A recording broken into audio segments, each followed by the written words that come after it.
Hi everyone, thanks for joining today's webinar on effective peer-to-peer fundraising. My name is Kiara Frechette. I'm the Nonprofit Programs Director here at Spur Local. I'm going to give people about 1 more minute or so to log in, and then we will go ahead and get started with today's webinar.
All right, we're going to go ahead and get started. Welcome to anyone who just joined us.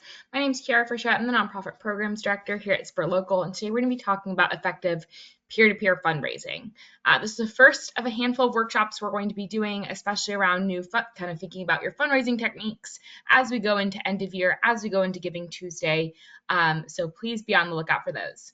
It's your first time on not Giving Tuesday. If it's your first time on GoToWebinar, just to acquaint you with the software here, if you have any questions at any point, feel free to go ahead and drop them in the question box. Just looks like a chat icon with a question mark inside of that. Feel free at any point to put questions in, and I'll make sure we have some time at the end to go ahead and answer anything that comes up there. I also just dropped in the materials section a worksheet I'll be sharing out in the follow-up and also referencing during the webinar. You should be able to see that it looks like a document with a paperclip icon on top of it. So don't worry if you can't download it. We'll be sharing it out, and I have a slide with it on here. But we'll be recording today's webinar, and we'll be sending it out in the eval email. So all that housekeeping done, let's go ahead and get started talking about peer-to-peer fundraising.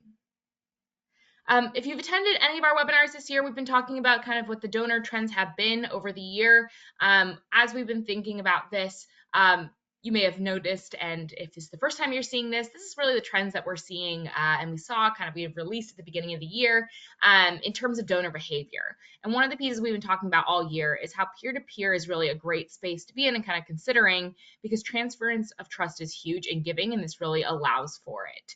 Peer-to-peer is where we get to really rely on our network, and our biggest advocates, our supporters, empower them to do some fundraising for our organizations and be advocates in the community. So just like to share that that's kind of why we're spending a lot of time talking about peer-to-peer this year, is as we're thinking about the different trends of individual giving decreased, people are engaging digitally.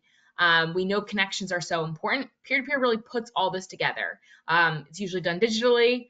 We know it's from individual, it will help us bring in new individual donors, and it really relies on the connections that folks are making and already have.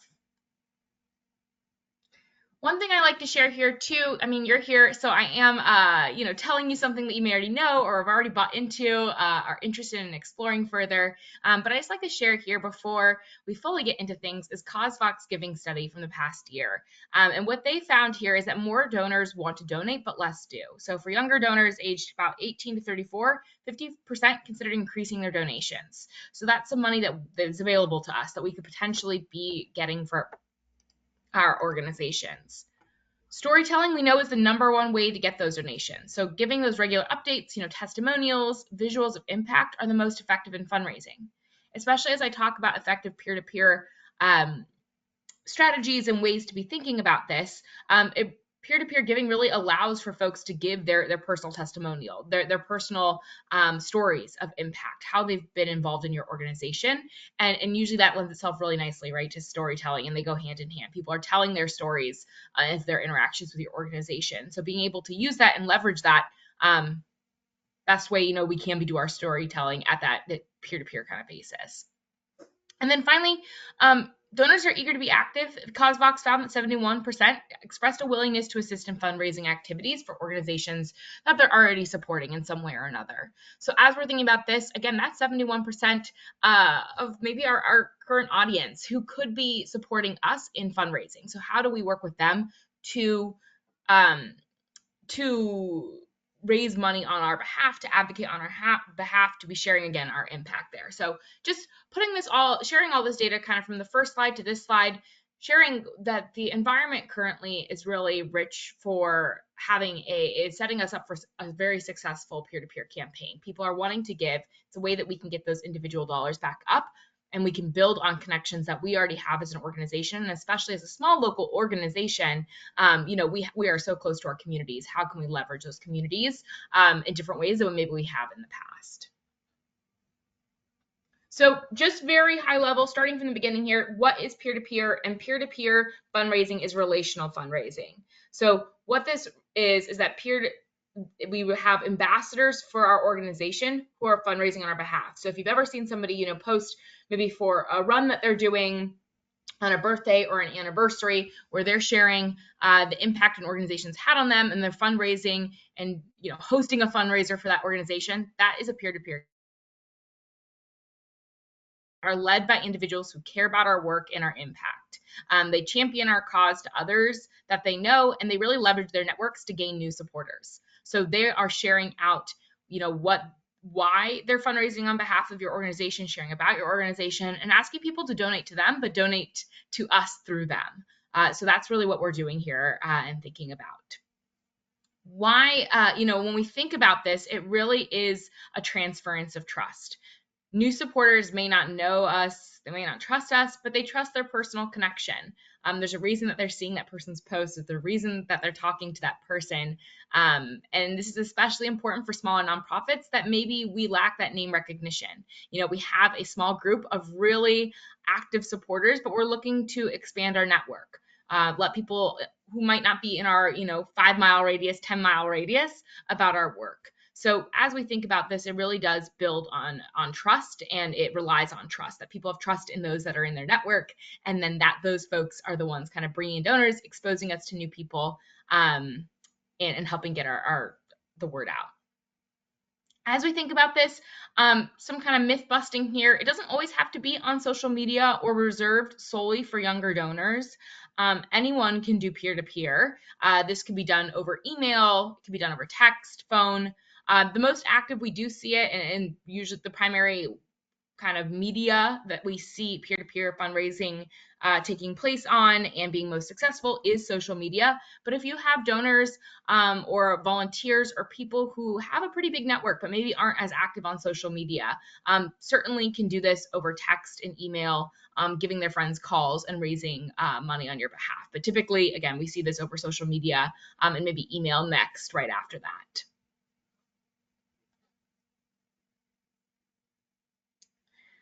So then as we think about why peer-to-peer, this is really, to think, and I've already made the case of the data-wise, but again, relationships, people give to people they trust, and peer-to-peer really allows for us for that transference of trust, right? It expands our donor base and builds organizational trust. Once people are giving to our organization, even if they came in through a friend or someone in their network, we're then able to build on that trust that they may already have. My friend's raising on behalf of this organization. I'm going to give because I support my friend. Now we have their email. Now we're going to reach out, share a little bit more about what their donation has done. Hopefully bring that person immediately into our network, and maybe they're an individual donor now for us past that peer-to-peer campaign. So just thinking about it opens the door because it builds on a relationship that already exists, and it allows us to start building our own unique, relationship with somebody. As we think about this, engagement wise, it's a way for more engaged supporters to step up, and it does something for their own engagement, and it really builds that deeper support. So if you have folks who are really active volunteers, or maybe they give and they meet with you, you're hearing from them often, you're seeing them in the community. It's really a way to build that relationship with that person who may be a donor, or maybe they're just a strong supporter of your organization in some other way. It allows you to give them some responsibility, them to step up and feel seen as a true supporter of the organization, part of the team, part of your internal community, and it allows them to really talk about why they're so engaged with your organization.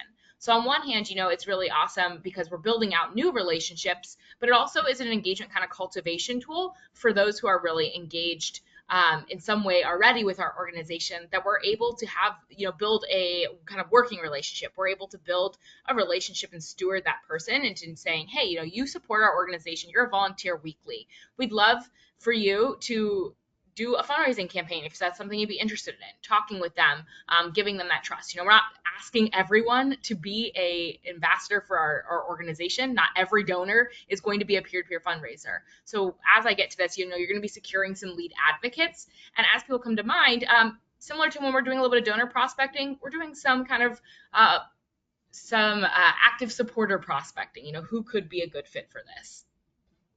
Also, as we're thinking about why peer-to-peer, a couple of things come to mind. One, it's just the best way to get new donors currently. Again, that transference of trust by having our supporters reach out to their networks. We're expanding our networks, tenfold.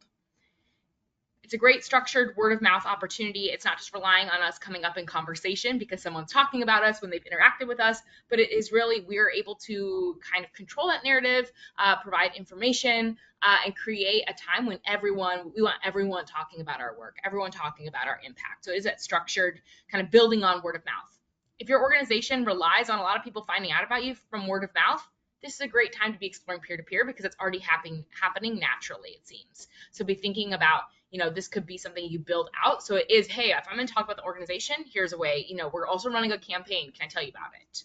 And awesome, as we're thinking about this, peer-to-peer specifically is really great for those grassroots donors and bringing individual to our organization at those lower levels of donating, because it's that entry point, and then we can kind of build on that relationship.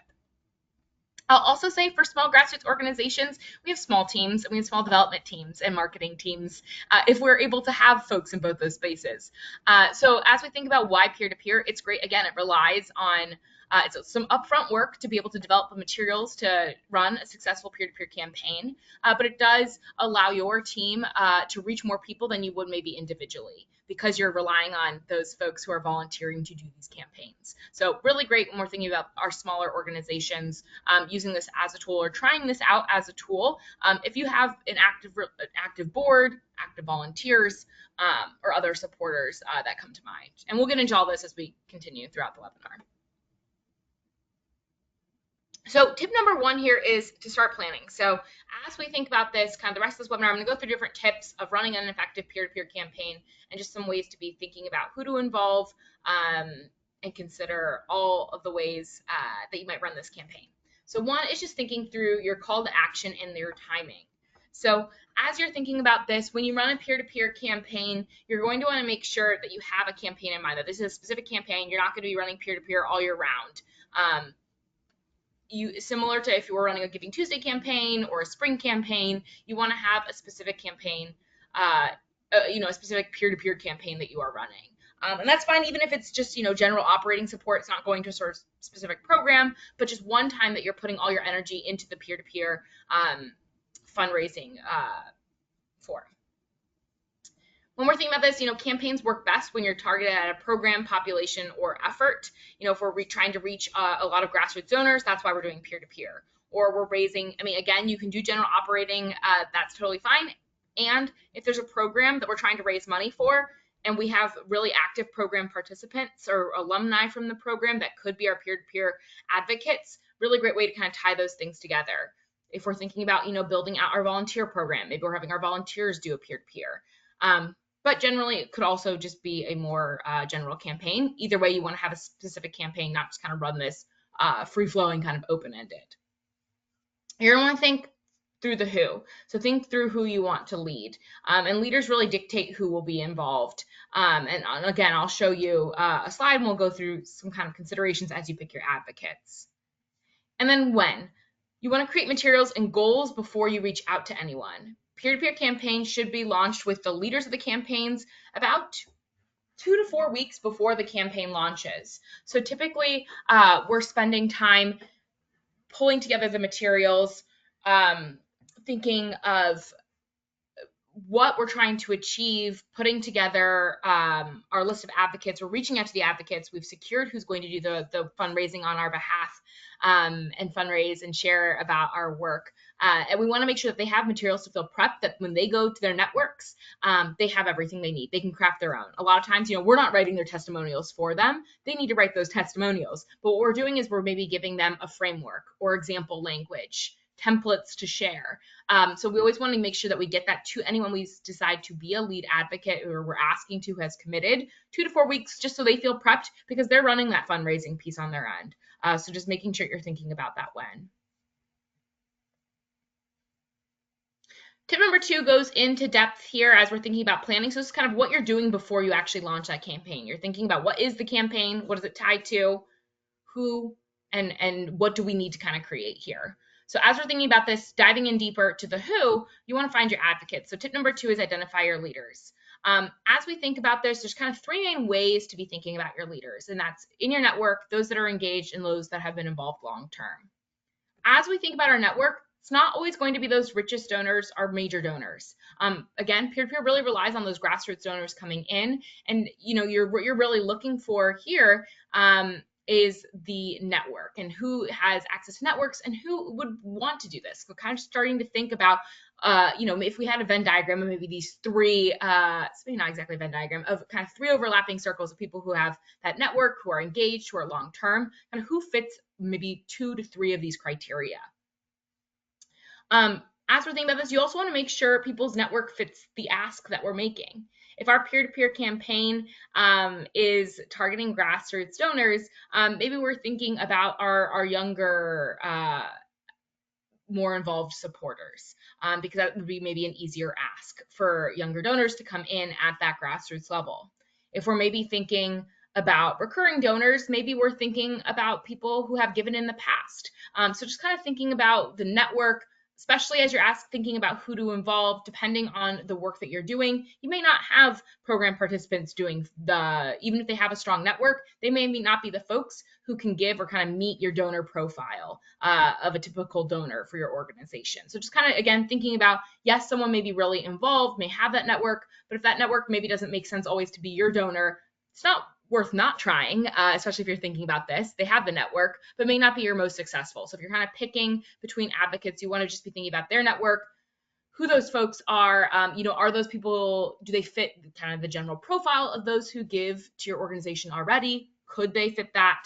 And kind of just thinking again, do they maybe have the resources to be able to give at the level that you're targeting in this campaign?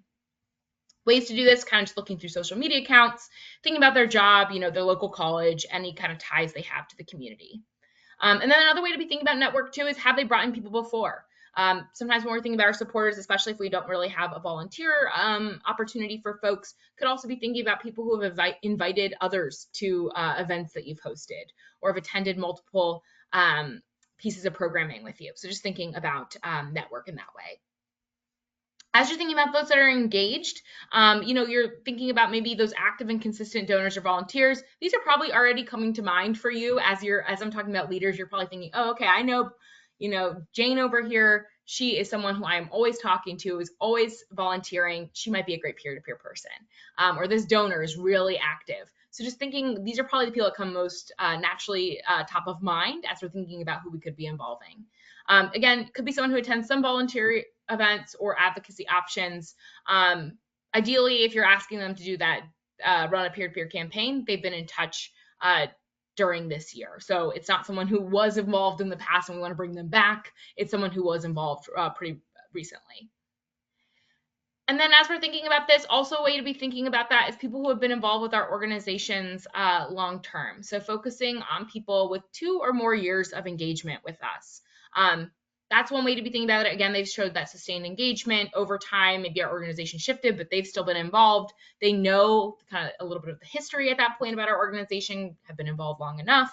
That being said, if you have some really engaged people who are newer, that's totally great. Go ahead, and if you feel like they are engaged and they have that network, can talk with them, see if this makes sense for them. But if they are newer, what we would recommend is kind of looking for signs of serious engagement. Are they reliable? Are they motivated? Are they maybe posting on LinkedIn about your organization or posting on Facebook, talking you up at events? Just looking for that more serious engagement if they are newer, because again, we want to rely on kind of those deeper relationships that we have with people. This is the worksheet I put in the materials section of this webinar. In the it looks like a document with a paperclip on it. Securing your lead advocates, just thinking about how many advocates do you need for your organization. What do you want them to do? Some common traits for you to be thinking about, and then starting to go ahead and note who might be some advocates. So it's a brainstorming worksheet. A lot of times as we're prepping for this, great way to kind of be structuring a brainstorm for your development staff or with board members to be thinking about this. I'll also say, scroll too quickly. I'll also say, as you think about lead advocates, we've been talking about donors, volunteers for your organization, other supporters. A lot of times if people are trying this out for the first time and maybe they don't have all the resources to develop all the materials that I'll be talking through here, they start with their board members, and they have their board members run a peer-to-peer campaign.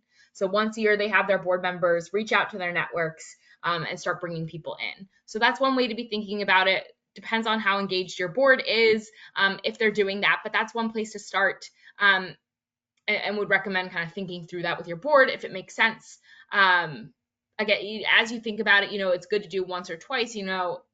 Board members' networks may start to feel tapped out, and they might be at those larger donor levels. So you may want to start kind of shifting and thinking about them focusing more of their energy on bringing people to events, building those individual relationships. But again, if you've never done this before, could be something that you think about is having just board members do this because they already know about your organization, have already probably talked about your organization to others, and can run that campaign. As you think about this, so once you have your lead advocates identified, you've brainstormed, you've reached out to them, the next piece is that you want to make sure people feel prepped. And so you want to make sure that everyone's feeling ready, they're feeling confident. And so just kind of giving them an overview of everything here on screen, or making a document that has this information in it that you can pass on to them. So one is just giving them a suggested communications calendar. Should they be reaching out to all their friends over email? And making sure that they know that this is coming up. Maybe giving them here's how long the campaign's running. It's 2 weeks long.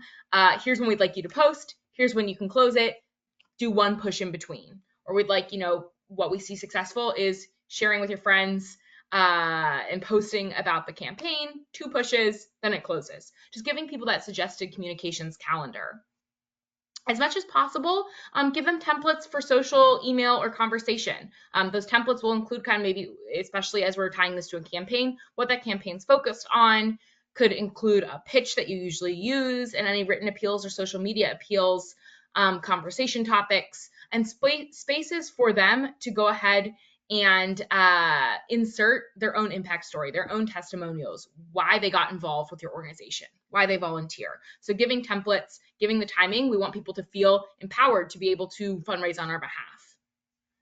Making sure that they have videos or photos to use, encourage them to put any of their own photos that they might have about their interaction with your organization, but then go ahead and give them some of the stock images that you're using for your organization, your logo, anything related to the campaign, similar to how we would prep this all for our own fundraising. Make sure you have it, and you have it in that place that somebody else can use and leverage. As we think about this, again, the templates, you want to give at least 2 options for each method of reaching out. So for social, kind of 2 posts that they could do, email, conversation topics, where to focus, so that they have that autonomy because they're picking between what resonates most with them. And then finally, as this campaign goes on, again, if we're doing this over a 2-week period, or a week-long period, maybe 2-month period, as we're thinking about timing here, we want to make sure that anyone who's doing that peer-to-peer fundraising on our behalf, knows how they can reach us, and that we're checking in after major milestones. So if we're doing this for 1 month, and during the months of May, we're specifically focused on this campaign, we're checking in with them maybe every other week just to see what we can do, making sure that they have the resources, maybe giving them some additional photos or ways to reach their audience. So we want to make sure that they know that they can reach out to us if they have questions, or if people come to them with questions, and we're making sure that we have that we're checking in with them. We also have some peer-to-peer kind of platform resource guide suggestions that I'm happy to pass over to you. Also in the follow-up, I did not put that in the document section, but I'll make sure that's in the follow-up. Just some different platforms if you are considering this. Makes it easy, allows people to kind of have that repository for all the documents, run their campaign, build their campaign, and share out. As people, once you've prepped them with all the materials, you also want to make sure kind of as part of the prep, usually if we're doing peer-to-peer, we're sending people a couple emails. Hey, it's coming up. Make sure you have all this material. Who are you going to reach out to? Who are you thinking about? Here's what you need. Do you need help? Do you want someone to look over your pitch? Do you want us to, give you suggestions? Thinking about that. Another thing is having them think about their connections. So who could they be sharing their campaign with personally, professionally, and professionally? So again, as we're thinking about this, personal connections are those friends and family, connections through institutions they're part of, making sure that they're thinking about that.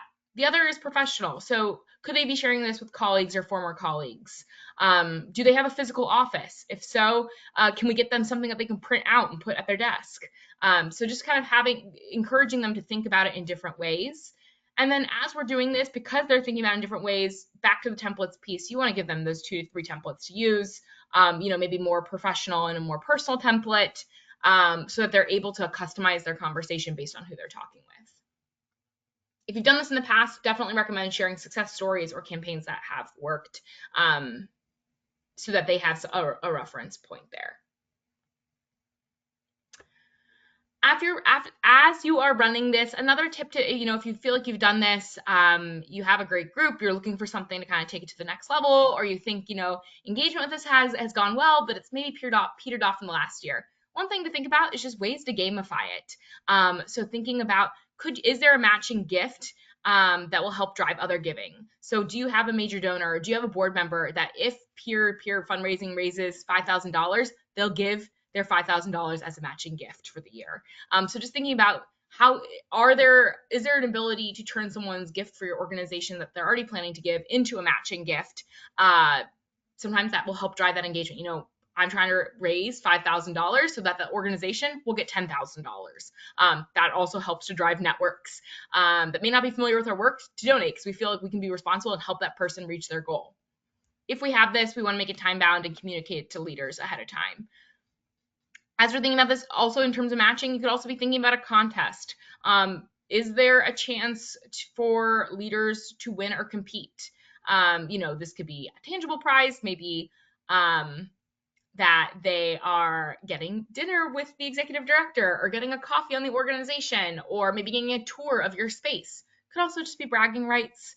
And so kind of just thinking about, what does this look like? Is there a contest that you can create that would get people to get excited about giving?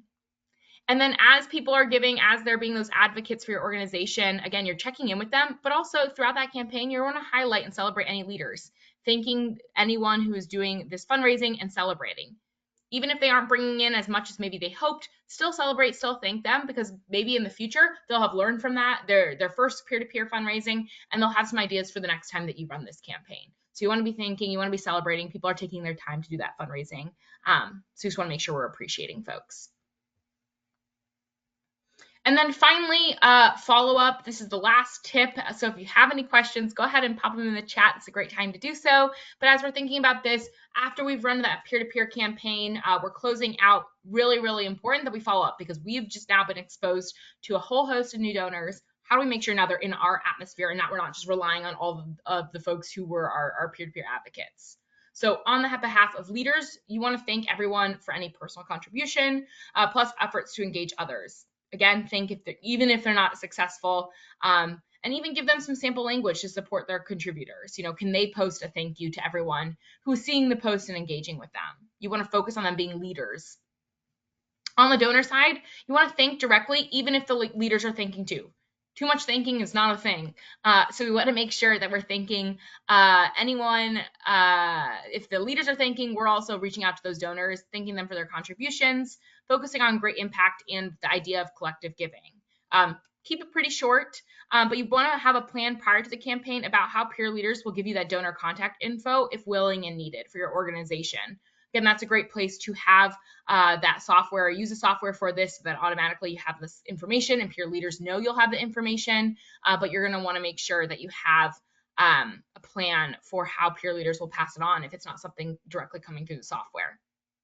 And then as you think about that follow-up, you want to follow up with people at least 3 times if you're able to, especially after peer-to-peer, because we're trying to think about how can we immediately get these people. We've spent a lot of time thinking 3 times is a lot, we know, but it'll also help to get those people immediately in our network and have them, potentially give to our organization again in the future.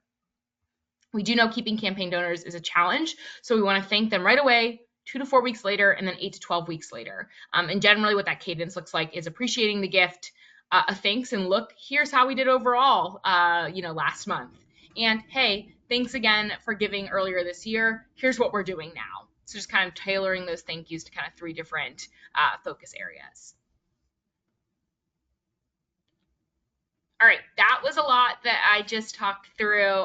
If you're feeling overwhelmed or you're thinking about things to do now, maybe you're planning for a peer-to-peer, here's a checklist of some stuff to be thinking about. 1, just making that list of supporters who could be peer leaders, looking at that securing lead advocates worksheet, asking people to participate prior to that campaign, and starting to build that prep material, making sure you have everything you need to pass on, whether that's templates, timelines, pictures, logos, whatever that might be. Then plan for your thank you. Keep showing gratitude for leaders before, during, and after campaign. And then 6, if you're feeling like you need to take it to the next level, maybe your organization is a competitive organization, or maybe it's student run. You're thinking about things that would get younger folks involved. Think about some ways that you could gamify. Are there options for matching gifts, or considering an already planned donation to be a matching gift? Or could you be thinking about some sort of prize to offer the person who raises the most for your organization? All right, that is all I have. I'm going to go ahead and check the questions here. I do know we're over time. We will be sending out the slides and the recording following today's webinar, so you will have all of these materials.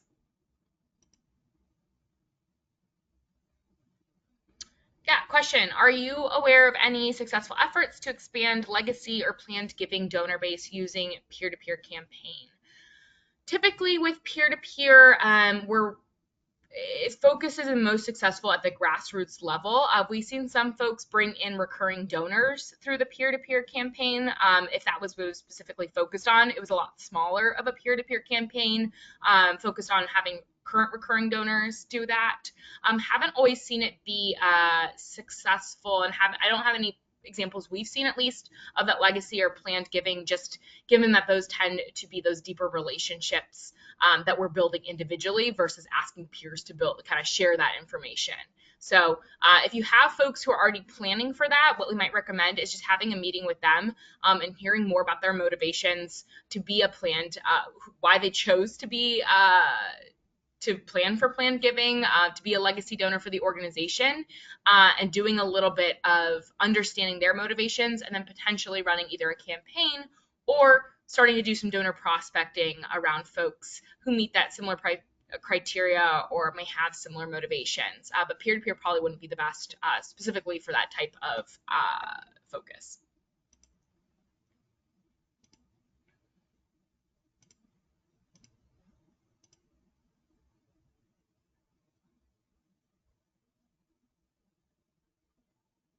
One other question someone had here is just kind of outside of maybe board members, donors, and volunteers, who else could be considered peer-to-peer? Another thing that we've seen some organizations do, depending on their partnerships with either for-profit businesses or other corporations, what they've done is use some of these techniques and tactics to have them fundraise on their behalf during maybe Giving Tuesday. So they have a partnership with a local restaurant to, certain number of proceeds are coming in on Giving Tuesday. If people mention them, going here. So kind of just thinking about some of this, how do we have people who are maybe already interacting with regularly, maybe on an ad hoc basis. They're providing goods and services. They're telling about our mission. Is there a way to leverage kind of groups of people to do peer-to-peer? Is there an association we constantly are working with? Would they be interested in doing a fundraising campaign on our behalf? Certainly can take those and think about those as options. Again, peer-to-peer typically is those individual to individual connections, but if you have those partnerships, could always think about, does it make sense? Could we do a fundraiser with them? And because they are engaged, because they meet these criteria, and if so, what templates would they need? Kind of thinking through the same kind of prep and mindset there. Great question. All right, I will go ahead and close out. Thanks all for being here. Again, we'll send this all out and we'll talk to you later.